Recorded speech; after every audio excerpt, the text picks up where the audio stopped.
Students, आज का हमारा डिस्कशन है electric potential due to an electric dipole, या फिर इसी टॉपिक का दूसरा नाम होता है electric potential on an axial line due to an electric dipole, है ना। या फिर हम इसको एक और नाम से भी जानते हैं ऑन एन इक्वेटोरियल लाइन, है ना। पोटेंशियल फाइंड आउट करना, ध्यान रहे ये बात, this is not electric field, this is electric potential on axial line and on equatorial line. क्या होता है कि बच्चे कई बार गलती कर देते हैं, जहां उनको एक्सियल दिखता है वो फिर इलेक्ट्रिक फील्ड से ही बातचीत करते हैं या इलेक्ट्रिक फील्ड को ही डिराइव करते हैं। तो खास तौर पे ध्यान रखना आपको, we are discussing about the today electric potential only. Okay, तो यहाँ देखिए डायग्राम में कुछ चीज़ें मैंने लिख रखी हैं, कुछ हम डिराइव करेंगे, रिजल्ट सॉल्व करेंगे। यहाँ देखिए ये जो एक डायपोल है ए बी, जिसकी लेंथ है 2a, ए से बी तक डायपोल की डायरेक्शन है। ओके, डायपोल मोमेंट की हमें पॉइंट सी पर इलेक्ट्रिक पोटेंशियल फाइंड आउट करना है, ठीक है। पॉइंट सी जो चार्ज माइनस क्यू है उससे r1 दूरी पर है और पॉइंट बी से r2 दूरी पर है, ठीक है। लेकिन डिस्टेंसेस हमेशा कहाँ से मेजर की जाती है? डिस्टेंसेस तो हमेशा सेंटर ऑफ डायपोल से। तो ये दोनों डॉटेड लाइंस हैं, उनको एक बार के लिए आप भूल जाएं, ये दोनों डॉटेड लाइंस। तो ये देखिए सेंटर ऑफ द डायपोल से दूरी कितनी है हमारी? r डिस्टेंस है। तो ये समझिए आपको r दूरी पर पॉइंट सी पर पोटेंशियल फाइंड आउट करना है, r दूरी पर पॉइंट सी पर पोटेंशियल फाइंड आउट करना है। और डायपोल से ही जो एंगल जो मेरे थंब के साथ और पेन के साथ दिख रहा है आपको, वो थीटा एंगल है, ठीक है। इतना सब आपको दे रखा है। अब हमने क्या किया, हमने कहा जी पोटेंशियल एक स्केलर क्वांटिटी है। चलिए, तो स्केलर है तो मतलब चार्जेस का मैग्नीट्यूड यूज नहीं करेंगे, हम तो साइन भी यूज करेंगे क्योंकि एल्जेब्रिकली जुड़ेंगे, ठीक है। तो माइनस, जैसे मैं कहता हूं कि ए पॉइंट की वजह से पोटेंशियल कितना होगा और बी, क्योंकि सी पॉइंट पर अगर पोटेंशियल देखना है तो ए और बी ही ऑफर कर पाएंगे और कोई है ही नहीं यहाँ पर। तो यहाँ देखिए, यहाँ हमने लिखा माइनस क्यू, देखिए यहाँ पर ए की वजह से माइनस के क्यू अपॉन R1 प्लस के क्यू अपॉन R2। के क्यू बाहर आ गया, R2 पॉजिटिव था तो आगे लिख दिया -1/R1 और इसको इक्वेशन नंबर 1 लिख दिया हमने। आई होप यहाँ तक कोई प्रॉब्लम नहीं है। अब सबसे बड़ी जो प्रॉब्लम है हमारे लिए वो है बेटा R1 और R2 की डिस्टेंसेस को फाइंड आउट करना। R1 और R2 की डिस्टेंसेस इसलिए नहीं निकाल सकते क्योंकि एक सर्टेन एंगल पर आपको ये भी नहीं पता कि ये एंगल क्या है या इनके बीच में साइमल्टेनियस रिलेशन क्या। तो हमने क्या किया, हमने यहाँ पर ना जो डॉटेड ग्रीन लाइंस दिख रही हैं वो परपेंडिकुलर ड्रॉ कर दिया। बेटा एक बात और ध्यान रखना, ये डेरिवेशन एक तरीके से और हो सकता है बट वो थोड़ा सा लेंदी है, उसमें बाइनोमियल थ्योरम वगैरह का इस्तेमाल होता है। यहाँ पर आप छोटी छोटी कंस्ट्रक्शन करके उसको आसानी से सॉल्व कर लेते हैं। तो कोई भी तरीके से करें, दोनों तरीके सही हैं, बिल्कुल अप्रोप्रिएट है। ओके, देखिए हमने क्या किया, हमने इस डिस्टेंस को फाइंड आउट करने के लिए हम छोटी सी कंस्ट्रक्शन करेंगे। हमने यहाँ से BM एक परपेंडिकुलर ड्रॉ कर दिया इस लाइन पर, यानी CO लाइन पर हमने एक BM परपेंडिकुलर ड्रॉ किया। अच्छा, इसी लाइन को थोड़ा सा आगे बढ़ाया और फिर से एक परपेंडिकुलर ड्रॉ कर दिया। तो हम क्या कर रहे हैं, यहाँ पर हमने दो परपेंडिकुलर ड्रॉ किए कंस्ट्रक्शन। अच्छा, अब आपको ये बात समझ में भी आ गई होगी हमने परपेंडिकुलर क्यों ड्रॉ किया, क्योंकि आपको ना R1 और R2 तक पहुंचना था और R की सेंस में पहुंचना था, इसलिए आपने छोटी सी कंस्ट्रक्शन कर दी। पूरे डेरिवेशन में बेटा ये सबसे इंपॉर्टेंट चीजें हैं जो मैंने यहाँ लिख रखी है। अब हमने क्या किया, ट्राइंगल AON, तो ट्राइंगल AON, यहाँ देखिए ये एंगल है तो बेस हो गया, ये परपेंडिकुलर हो गया, ये हाइपोटेन्यूज हो गया। ओके, तो देखिए क्या करेंगे, हमने लिखा cos theta is base upon hypotenuse. तो बेस कौन सा है? ON, हाइपोटेन्यूज कौन सा है? OA।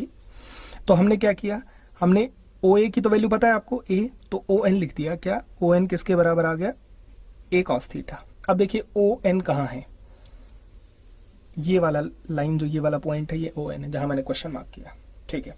सिमिलरली आपने ऊपर वाली ट्राइंगल ली और ऊपर वाली ट्राइंगल में आपने OM निकाल दिया, ये OM आ गया आपका। जहां दो मैंने क्वेश्चन मार्क लगा रखे उनकी वैल्यू मैंने फाइंड आउट की है अभी। देखिए ध्यान दें, यानी इस पॉइंट को ध्यान से देखिए। R1 जो डिस्टेंस है ये है R1। अब ये R1 जो डिस्टेंस है ये मैंने AC, R1 डिस्टेंस किसके बराबर है? AC के बराबर, बिल्कुल ठीक है। ये लगभग बराबर है AC, ये डिस्टेंस लगभग बराबर है NC। अब देखिए आप डायग्राम में ध्यान से देखते रहिए, ये है C और ये है N। ये एक लाइन है जो परपेंडिकुलर, ये ऑलमोस्ट बराबर है, लगभग बराबर है। अगर मैं इस NC डिस्टेंस को लिखना चाहूं तो क्या लिख सकता हूं? मैं लिख सकता हूं उसको बेटा CO या OC प्लस ON। तो मैंने लिखो CO प्लस ON। CO की वैल्यू तो पता है आपको, CO कितना है बेटा? R, और ON की वैल्यू आपने अभी निकाली है, यहां रख रखी है, तो R plus A cos theta, है ना। तो ये वाले डिस्टेंस इसके बराबर है, यानी AC लगभग बराबर है, अप्रोक्सीमेटली बराबर। अच्छा, ये डिस्टेंसेस लगभग या अप्रोक्सीमेटली बराबर क्यों रखी हैं? क्योंकि बेटा ON डिस्टेंस है ना बहुत छोटी है और ये एंगल भी बहुत छोटा है, that's why dipole he actually बहुत ज़्यादा छोटी वैल्यू होती है, तो हमने ये अप्रोक्सीमेशन यूज़ किए हैं यहाँ पर। ओके, एग्जैक्टली यहाँ पर देखिए R2 की वैल्यू है, तो R2 को लगभग, ये R2 है और उसको लगभग इसके बराबर रख दिया मैंने, ठीक है। R2 किसके बराबर है? BC, और BC किसके बराबर है? अप्रोक्सीमेटली MC के बराबर, अप्रोक्सीमेटली। और MC को क्या लिख सकता हूँ? टोटल वैल्यू में से MO घटा दूंगा, तो इन्हें R minus A cos theta.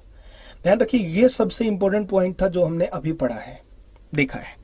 तो आपको पोटेंशियल एट C लिखना है, तो वैल्यू तो दे रखी है हमारे पास KQ, ठीक है जी। R1 की वैल्यू क्या है? 1 बाई R2 की वैल्यू दे रखी है ना पहले हमारे पास, तो R minus A cos theta, minus का साइन लग गया, 1 by R plus A cos theta, ठीक है। यहाँ पर देखिए KQ हो गया, ठीक है जी। अब यहाँ पर LCM लिया जाएगा, है ना, इन दोनों का। तो देखिए A plus B into A minus B, A square minus B square. I hope ये मैंने एक स्टेप स्किप कर दिया, बट आप आराम से समझ जाएंगे। इसका LCM का होगा इन दोनों का multiplication, A plus B into A minus B. Okay, ये वहाँ पहुँच जाएगा, this is R plus A cos theta. बाहर नेगेटिव साइन है तो मैं साइन डायरेक्टली चेंज कर देता हूँ, A cos थीटा, ठीक है। ये R से R कैंसिल आउट हो गया, तो VC पोटेंशियल एट C क्या हो गया बेटा? यहाँ देखा आपने KQ हो गया, ओके। ये देखिए A cos theta plus A cos theta, this is 2A cos theta, और ये आ गया R square minus A square cos square theta. और जहां आपको Q और 2A दिख जाए वहां आपको डायपोल मिल जाता है, तो Q into 2A cos theta, इसके डिनोमिनेटर में एक वैल्यू लिख रखी है बेटा मैंने, R square minus A square cos square theta. I hope कोई प्रॉब्लम नहीं है यहाँ तक, ठीक है जी। तो हमने लिखा बेटा यहाँ पर क्या, यहाँ पर लिखा Q इंटू 2A किसके बराबर हो गया? P, तो KP cos थीटा, ये हो गया R square minus A square cos square theta. ये हमारा इलेक्ट्रिक पोटेंशियल आ गया किस पॉइंट पर बेटा? C पॉइंट पर, due to an electric dipole. देखिए बेटा अभी तक आपने इलेक्ट्रिक पोटेंशियल निकाला है at any point due to an electric dipole. ध्यान रहे, this is electric potential due to an electric dipole. अभी तक हम पूरे चैप्टर में हम चार्जेस की बात करते रहे हैं, चार्जेस की वजह से पोटेंशियल निकाला है, पोटेंशियल एनर्जी निकाला है, बट ये डिफरेंट टॉपिक है, एक्चुअली डिफरेंट चार्जेस के लिए है पोटेंशियल। ओके, देखिए आपके लिए ये कंडीशन थी अभी तक जो आपने पढ़ी है वो कुछ इस तरह से, ये थीटा एंगल था बेटा, आपने यहाँ पर पोटेंशियल फाइंड आउट किया, यहाँ पर पॉइंट C पर, और ये डिस्टेंस R थी, ठीक है। ये डिस्टेंस A था और ये डिस्टेंस A था, यानी 2A से डायपोल बन जाता, तो रिजल्ट आ गया। अगर अब मैं किसकी बात कर रहा हूँ बेटा? मैं शॉर्ट डायपोल की बात कर रहा हूँ। डायपोल इज वेरी शॉर्ट, मतलब आपका जो डिस्टेंस R है वो बहुत ज़्यादा है A से, तो मतलब क्या हो गया बेटा? A स्क्वायर वेरी स्मॉल होगा, है ना, तो वेरी स्मॉल होगा तो नेग्लेक्ट करना पड़ेगा। तो अब देखिए यहाँ से, तो A स्क्वायर तो बहुत स्मॉल है, अगर वेरी स्मॉल क्वांटिटी को cos स्क्वायर थीटा से मल्टीप्लाई करूंगा तो ये भी क्या हो जाएगा? बहुत स्मॉल हो जाएगा, है ना। और ये वेरी स्मॉल क्वांटिटी क्या होती है बेटा? ये नेग्लेक्ट होती है, इसलिए इसको खत्म होना पड़ेगा। आई होप समझ में आ गया होगा आपको। जब किसी स्मॉल क्वांटिटी को, किसी स्मॉल टर्म को, किसी स्मॉल वैल्यू को, जैसे 0.0001 है ना, इसको किसी cos स्क्वायर थीटा या किसी बहुत लार्जर वैल्यू से भी मल्टीप्लाई करूंगे तो उसकी वैल्यू भी छोटी हो जाएगी। ओके, देखिए दूसरी बात देखिए अब, तो अब जब शॉर्ट डायपोल की बात करें तो अब हमारे पास पोटेंशियल क्या आ गया बेटा? C पॉइंट पर, this is KP cos theta upon R square, है ना। नॉर्मली हम इसी की बात करते हैं मैक्सिमम टाइम। ओके, अब देखिए इस टर्म पर यहाँ पर आपके पास दो अच्छे केसेस आ जाते हैं। क्या कि अगर आप इस डायग्राम के अकॉर्डिंग देखेंगे, इस पॉइंट C को पकड़ के खींच के आप यहाँ ले आते हैं, है ना। अगर आप C पॉइंट को पकड़कर खींचकर आप इधर ले आते हैं, जो पॉइंट मैं बता रहा हूँ, इस पॉइंट का नाम लिख देता हूँ मैं K पॉइंट, या D पॉइंट लिख देता हूँ, K वहां देख रखा है तो कंफ्यूजन ना हो। ओके, D पॉइंट पर ले आए आप, तो आप कौन सी लाइन पर आ गए? कौन सी लाइन पर आ गए बेटा? आप एक्सियल लाइन पर आ गए। Axial line on the dipole, dipole वाले एक्सिस पर होती थी आपकी, है ना। तो थीटा देखिए क्या होगा, इतना तो आपने आइडिया लगा ही लिया होगा। थीटा धीरे धीरे धीरे धीरे घट के यहाँ आएगा तो घट रहा है, एंड फाइनली यहाँ पहुँचते 0, तो पोटेंशियल एट एक्सियल लिख देता हूँ अब मैं इसको, आपको कंफ्यूजन नहीं होता कि Kp/r²। कोई प्रॉब्लम नहीं होनी चाहिए आपको इस बात में। Electric potential on axial line is Kp/r², और ये आपको डायरेक्ट कई बार न्यूमेरिकल मिल जाते हैं, लास्ट में हम सॉल्व करेंगे तो समझ में आएगा आपको और भी। ओके, अब देखिए ऑन इक्वेटोरियल लाइन पे देखिए बेटा, ऑन इक्वेटोरियल लाइन थीटा की वैल्यू कितने पुट करूंगा 90 डिग्री। क्यों भाई? क्योंकि अभी तक तो एंगल थीटा है। इस पॉइंट सी वाली लाइन को पकड़ के घुमाइए कुछ इस तरह से कि परपेंडिकुलर बाइसेक्टर पे मिल जाए आपको, यानी यहाँ पर मिले, है ना। तो सी पॉइंट यहाँ पहुंच गया मान लो, तो आपका एंगल कितना बन गया? थीटा 90 बन गया ना। और 90 बनते ये कौन सी लाइन होगी? ये इक्वेटोरियल लाइन। तो वी इक्वेटोरियल क्या बना बेटा? Kp cos 90/r²। आप सबको पता cos 90 कितना होता है? 0। ये क्वेश्चन, ये जो मैंने लिखा है, ये क्वेश्चन पूछ लिया जाता है। What is the value of electric potential on equatorial line due to an electric dipole? ये 1 मार्क का क्वेश्चन कई बार बन जाता है ना। शॉर्ट डायपोल की कंडीशन हमने पढ़ ली। फॉर शॉर्ट डायपोल है ये,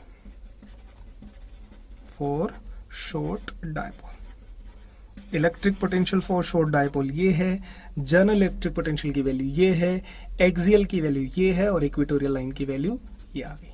इन सब चीजों को आप अपनी नोटबुक में नोट कर लेंगे, ये आपको बहुत हेल्प करेंगे। देखिए बेटा, जिस टॉपिक पे हमने अभी डिस्कशन किया है उसी टॉपिक से रिलेटेड एक न्यूमेरिकल है। बेसिकली मैंने इसको 3 पार्ट्स में बांट दिया है। तो देखिए सॉल्व करते हैं। कहता है electric potential due to a pair of ±2 nanocoulomb are separated by 2 millimetre at 40 centimetre from the centre of electric dipole. Okay, तो हमें चार्ज दिया गया है ±2 इंटू 10⁻⁻⁹ कॉलम।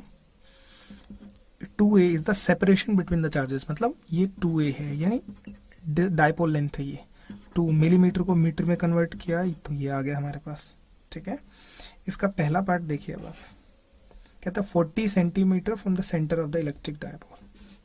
ये हमारा डायपोल है -q + q, ये 2 मिलीमीटर की दूरी है। ठीक है, सेंटर ऑफ डायपोल से 40 सेंटीमीटर की दूरी पर, यहाँ पर इस पॉइंट पर आपको इलेक्ट्रिक पोटेंशियल फाइंड आउट करना है। तो जब ये 40 सेंटीमीटर है तो ये कौन सी लाइन है? पोटेंशियल हमें कहाँ पर निकालना पड़ेगा? हमें एक्सियल पर निकालना पड़ेगा, राइट।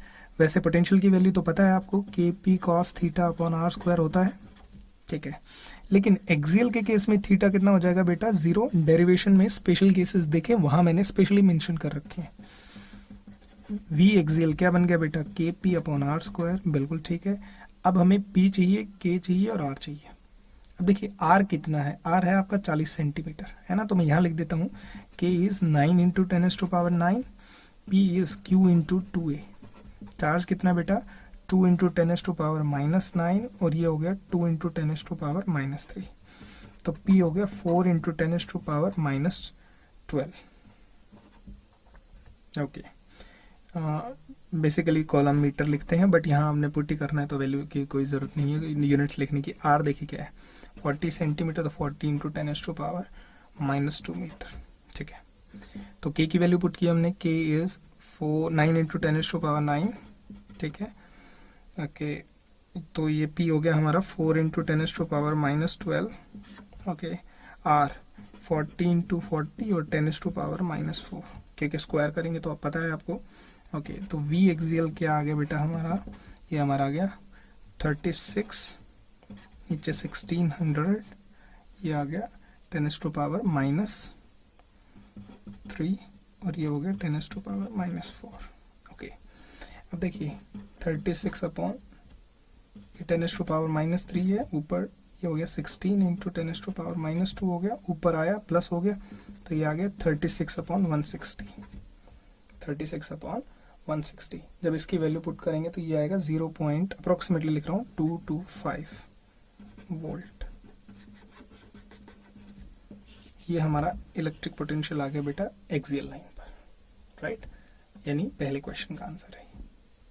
ओके, देखिए इसी क्वेश्चन का सेकंड पार्ट देख लेते हैं एक बार। अगर आपको सेकंड पार्ट देखना है तो यहाँ कहता है 40 centimetre from the perpendicular bisector of the electric dipole. तो इलेक्ट्रिक डायपोल ये है -q + q, राइट। इसके परपेंडिकुलर बाइसेक्टर यानी सेंटर से परपेंडिकुलरली यहाँ पर लेकिन ध्यान रहे ये क्वेश्चन का आंसर 0 आएगा। स्पेशल केसेस में हमने बात की थी, फॉर्मूला देख लेते हैं, K P cos theta upon R square, है ना। देखो वैल्यूज पुट करने के अकॉर्डिंग से देख के लग नहीं रहा कि आपका आंसर इतना इजीली 0 आ जाएगा, बट यहाँ देखिए फॉर्मूले का ध्यान रखिए। थीटा कितना हो गया बेटा 90 डिग्री, है ना। तो थीटा 90 डिग्री हो गया, तो देखिए इक्विटोरियल पर ही हो गए हम तो, ई इक्विटोरियल 0, क्यों, क्योंकि कॉस 90 कितना होता है बेटा 0। अच्छा, एक थर्ड क्वेश्चन ये पार्ट है, ये आपको सॉल्व करना है। 40 सेंटीमीटर ही पर निकालना है, लेकिन 60 डिग्री के एंगल पर। कुछ डायग्राम में बता देता हूं मैं आपको, ऐसे यहां पर आपको इलेक्ट्रिक पोटेंशियल फाइंड आउट करना है। ये आपको डेरिवेशन से भी समझ आएगा, डेरिवेशन में भी हमने कर रखा है, बाकी आप इसमें वैल्यू पुट करोगे तो आपका आंसर मिल जाएगा बहुत आराम से। देखिए बेटा, यहाँ कुछ प्रॉब्लम्स हैं जो कि आपने अब तक इलेक्ट्रिक पोटेंशियल पढ़ा है, इलेक्ट्रिक पोटेंशियल डिफरेंस पढ़ा है, इक्विपोटेंशियल सरफेसेस के बारे में बात की हमने, है ना। उन्हीं टॉपिक से रिलेटेड कुछ मिक्स्ड प्रॉब्लम है।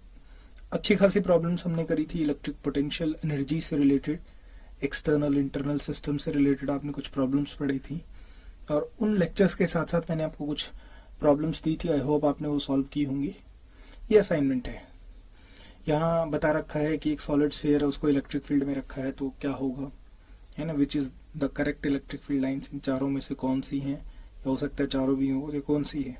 इसके लिए आप इलेक्ट्रिक फील्ड लाइंस की प्रॉपर्टी देखें या इक्विपोटेंशियल सरफेस की प्रॉपर्टीज देखेंगे तो उनसे भी सॉल्व कर सकते हैं आप। सेकंड क्वेश्चन है, इक्विपोटेंशियल सरफेसेस को ड्रॉ करना है फॉर इलेक्ट्रिक डायपोल या यूनिफॉर्म चार्ज स्फीयर। अब आपके पास कंडीशन आ जाती है कि आपने इक्विपोटेंशियल सरफेस का एक लेक्चर था हमारा, वो आपने अच्छे से पढ़ा होगा, है ना। इसके लिए आपको इलेक्ट्रिक पोटेंशियल डिफरेंस निकालना है, V A minus V B. उसके लिए आपको पता होना चाहिए electric potential work done per unit test charge होता है, कहाँ से कहाँ होता है। जब पोटेंशियल डिफरेंस निकालते हैं तो वर्क डन का बिल्कुल रिवर्स लिख देते हैं, that will be the potential difference. यहाँ क्वेश्चन नंबर 4 जो फोर्थ है आपका, वो पोटेंशियल है किसी इंसुलेटेड स्फीयर का, है ना। उसकी सरफेस चार्ज डेंसिटी है, तो देखिए चार्ज डेंसिटी है तो चार्ज पर यूनिट एरिया होता है। आई होप इस आप कंसेप्ट को अप्लाई करेंगे और सॉल्व करेंगे।